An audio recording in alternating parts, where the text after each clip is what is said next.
He got there.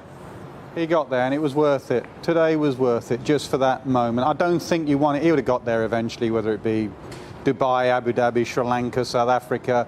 He's too good to go too long without one wicket. But I think it was nice for him just to not have it hanging over you, and also nice for everything that's gone on this summer, all the efforts that have been put in, all the efforts by the players, just to have one final moment, which was special. Special to the country sitting at home watching, but special to Jimmy Anderson. It's an outstanding achievement for a fast bowler to play 156 test matches, for a fast bowler to get 600 test wickets, for a fast bowler to get out of bed every single morning for 17 years, stiff as a board, strap those boots on and say, you know what, I'm going to go again and I'm going to go again. Unbelievable achievement, Jimmy Anderson. That's absolutely amazing. You know him well, you captained him for a long time. What will that mean to him? He's not big on numbers, certainly outwardly, but what will he be internally, do you think, feel? Look, I think you're right. He's a very modest guy, and in some ways he'll be a bit bashful and embarrassed. But I think over time he's become more and more comfortable with this idea of him being a great of the game, you know, and he should be comfortable with it because, as Nasser said, that's 600 priceless rewards for 17 years of hard yakka and toil, and for him to be able to do it time after time after time in all sorts of different conditions around the world speaks volumes for his skills, but also his temperament and his stomach for the fight more than anything. You've known him for a long time as well, because you handed him his cap. You probably would have seen every single wicket he's taken, or probably commentated on most of them, wouldn't you? Have you seen his progression? Well, when I handed him that cap, I knew he was an incredibly skillful bowler. That was just a given. I'd never seen an English, an English bowler like him before.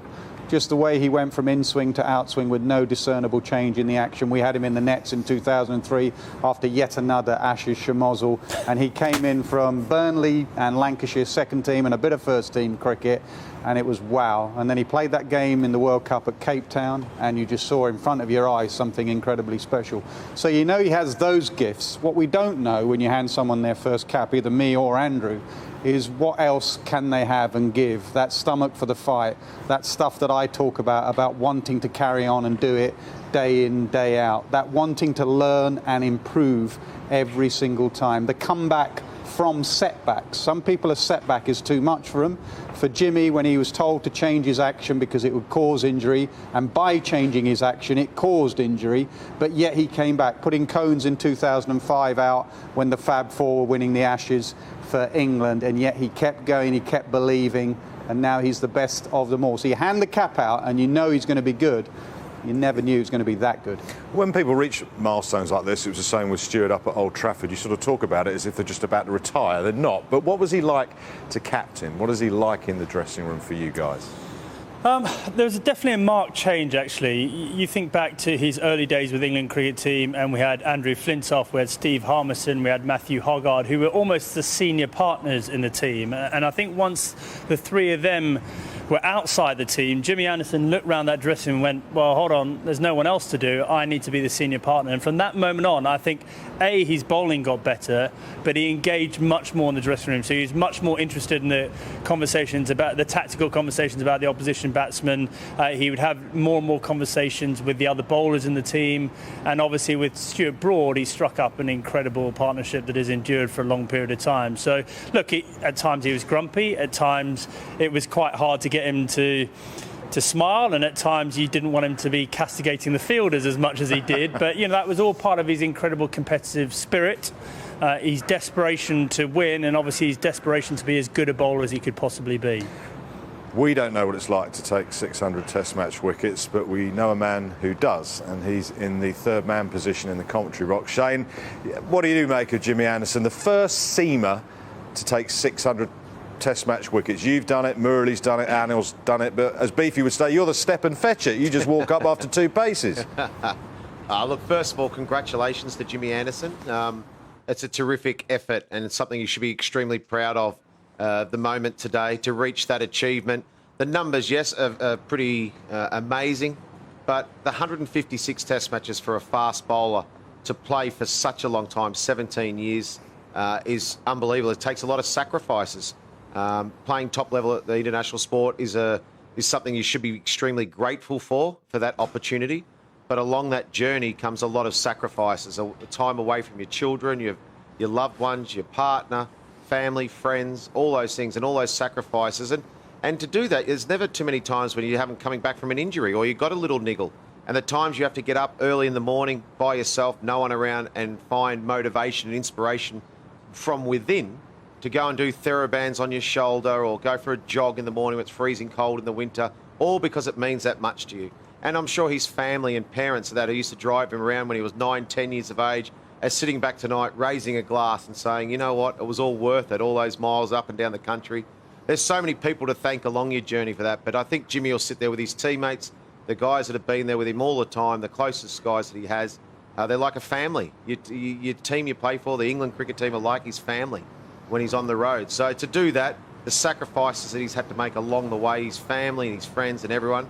But when he gets home tonight, all those hard yards that he's done, all the tough times when he's out there and people rip you off, they said, oh, is he no good anymore? Maybe he's not fast enough or this and that.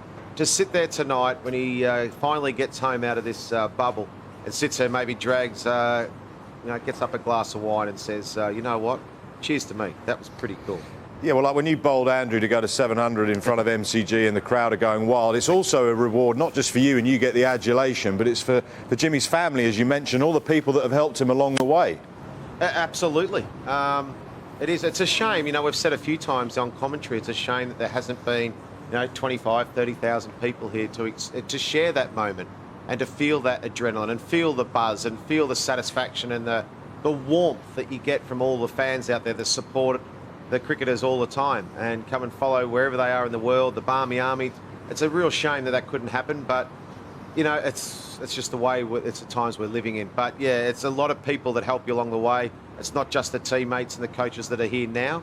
It's captains like Strauss along the way. Nasser presenting that cap. He would have been thinking there, Nasser Hussain gave my cap today, when he was speaking on the phone to his family. The people that helped him up at Burnley when he was a little kid. I think I played at Burnley and he was doing the scoreboard, hanging the numbers on there. So that was a long time ago when I think he was about 8 or 9. So there's a lot of people along the way. He's been in cricket for a long part of his life. I think we should all raise a glass to Jimmy because I think any fast bowler to play 156 test matches, to take 600 wickets, we should all take our hat off and say well done.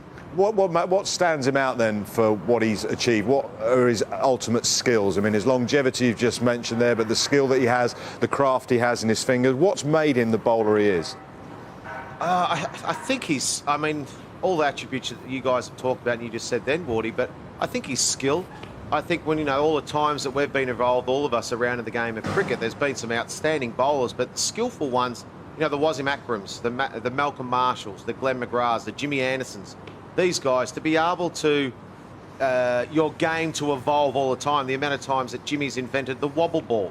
He can swing the ball both ways. He's a smart bowler too, and you need to have those cricket smarts when you're playing for such a long period of time because people know what's coming. So when they face you for a long period of time, they know what you're going to do to still have that ability to get them out. So I think his superpower, every one of these guys that play for a long period of time generally have a superpower.